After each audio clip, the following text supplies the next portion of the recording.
I kick Dad's car again and again. I hate them. I hate them so much. They just love making me miserable. They make fun of me. They're mean to me. They think I'm not special. But I'll find out what makes me special. One day, everyone will love me and they'll see. Hi, I'm Betty, and I hate my family. I'm the youngest child, and I have a mean older sister, Emily. My parents never wanted me, and they never failed to let me know that. Aw, man, I told you we shouldn't have kept the baby. Just look at her. She's so ugly. I'm not taking that thing to my house. That's what my dad said when I was born. Oh, shut up. Stop being so dramatic. We can be useful in the house. On my 10th birthday, I asked my mom why they don't celebrate my birthday like they do Emily's. Oh, don't you know? We didn't plan for you, and we don't want you. Also, you look like a royal family. And just look at you. You look like me. I couldn't believe what I was hearing, but she wasn't finished. I think it's time to start earning your keep in this house. Starting tomorrow, you're doing all the house chores. Since you're old enough to ask for a birthday party, you're old enough to work. I knew I wasn't beautiful like Emily. I think I wasn't really beautiful at all.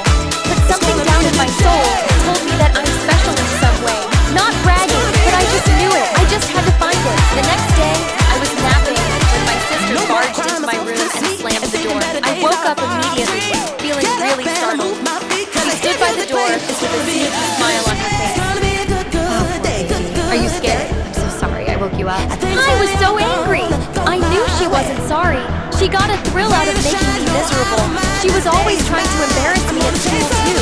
One morning, while I was getting ready for school, she entered my room with a yellow sundress and threw it at me. Here, you can wear this. It's too outdated for me now, but it's still better than anything.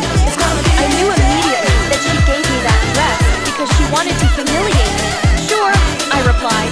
So I changed some things about the dress to make it more fashionable. And then I paired it with black boots when I walked into class. Everyone was staring at me. I could tell they were impressed by my outfit and sense of fashion. I was so happy. After class, when Emily saw me in the hall, she looked shocked and horrified. How dare you do that to my dress?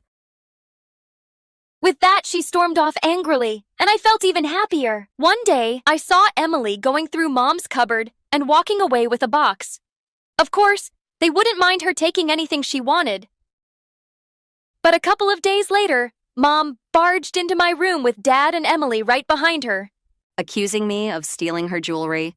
I told her I didn't do it. I pointed at Emily. Why don't you ask your precious daughter? I saw her taking it. Emily gave me an evil smile, and I started to feel suspicious. Emily would never do that. I'm going to search your room, and if I find it, girl, you'll wish you were never born.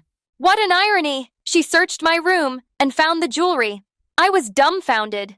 Emily must have planted it in my room. I just stood there speechless. You thief. Emily was giggling, and Dad started screaming at me. No matter how many times I said I hadn't stolen it, he just wouldn't believe me. He told me I was grounded for 2 weeks with no phone and no lunch money. As if that wasn't bad enough, he said I had to clean the house from top to bottom.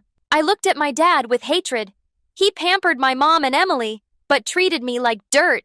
I couldn't take it anymore, so I screamed at them. I hate you. I hate you guys. They looked shocked because I'd never stood up to them before. Just you watch. I'll find what makes me special and people will love me for it. I stormed out of the room and ran outside to my dad's car and kicked it. It felt good. A week after that, I was looking for my math assignment everywhere.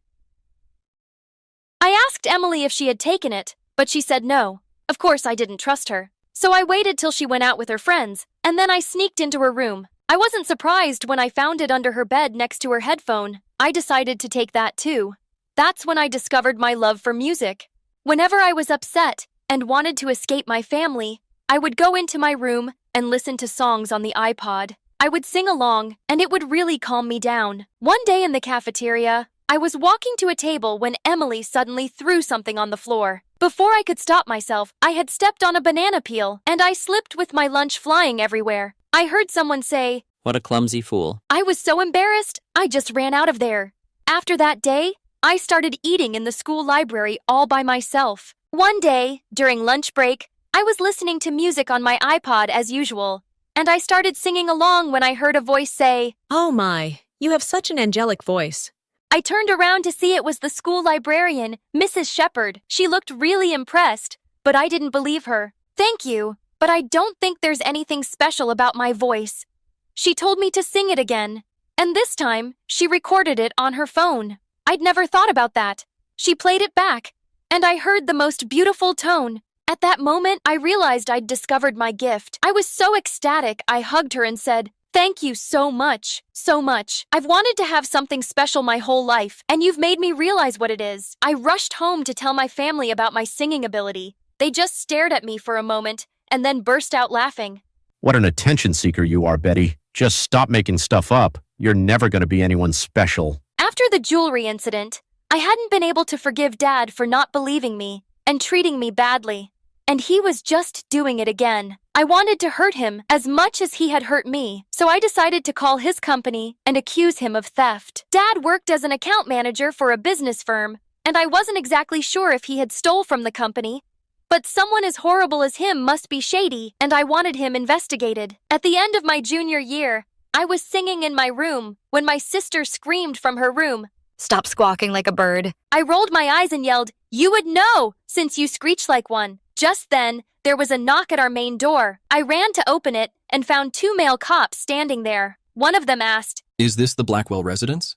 Everyone was in the hall by now, and the cops walked straight over to Dad and said he was under arrest for embezzlement. The company he worked for had discovered that he had been moving their money to an offshore account. Before the cops left, they asked me how I knew my dad was stealing money. I told them I had my suspicions. My family couldn't believe what they were hearing. Dad started screaming at me. You ungrateful girl. You called the cops on me. I hate you. I can't believe you. I should have listened to your father when he said we shouldn't keep you.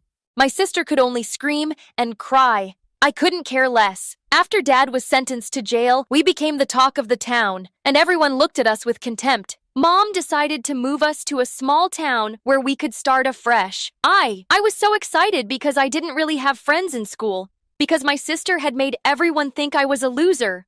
The day we moved to our new house, Don't get yourself too excited, young lady. You'll have to fend for yourself now. Now that you've sent your dad away, I'm no longer responsible for you. You should be grateful I haven't disowned you. I rolled my eyes. I don't expect anything less. The next day, I started looking for a job, and I eventually found one in a small antique store as a salesperson. When I was walking back home, I heard someone singing, and I traced the voice to a guy in the park. He sounded beautiful. I sat next to him on the bench and started singing along. He seemed startled, but didn't stop, and before I knew it, we'd gathered a crowd. Surprisingly, that became the beginning of my music career. After the performance, the guy introduced himself. My name is Zach. You have a really nice voice. I've never drawn as big a crowd as you did today. I was so flattered, I could only smile. That night, I went home with a skip in my step. Mom noticed my smiley face and asked if I'd gotten a job. I couldn't help spilling out the reason for my excitement, but Mom just rolled her eyes, and Emily nastily said, The townspeople must be deaf, and I'm sure this Zach guy is better than you. "You're just jealous because I have talent, and you can't sing a note to save your life." She looked like she wanted to strike me dead. The next day, as I was working at the antique store, I started singing when I thought I was all alone. Just then, the owner came out of the back room. "You have a great singing voice. You should meet my son. He loves to sing, too." I was surprised to hear that, but I said I would love to meet him. He called his son, and I couldn't believe my eyes when I saw Zach. We both laughed, then told his dad how we had already met once before.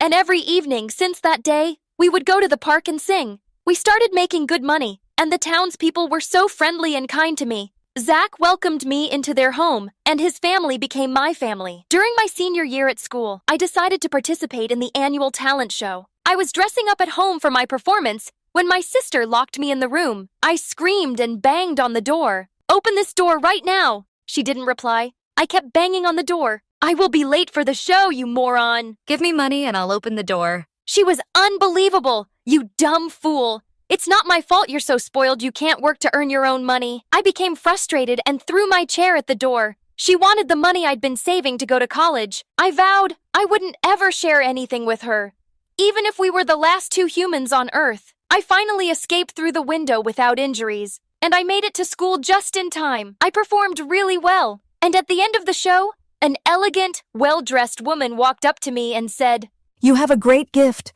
The world needs to know about it. She gave me a card and told me she would love to offer me a music scholarship. Turned out she was one of the directors at Juilliard, who and was invited by Zach's dad to watch my performance. It was such an amazing surprise. That day was joyous, and the whole town was thrilled for me. Well, everyone except my family, and I don't care about them.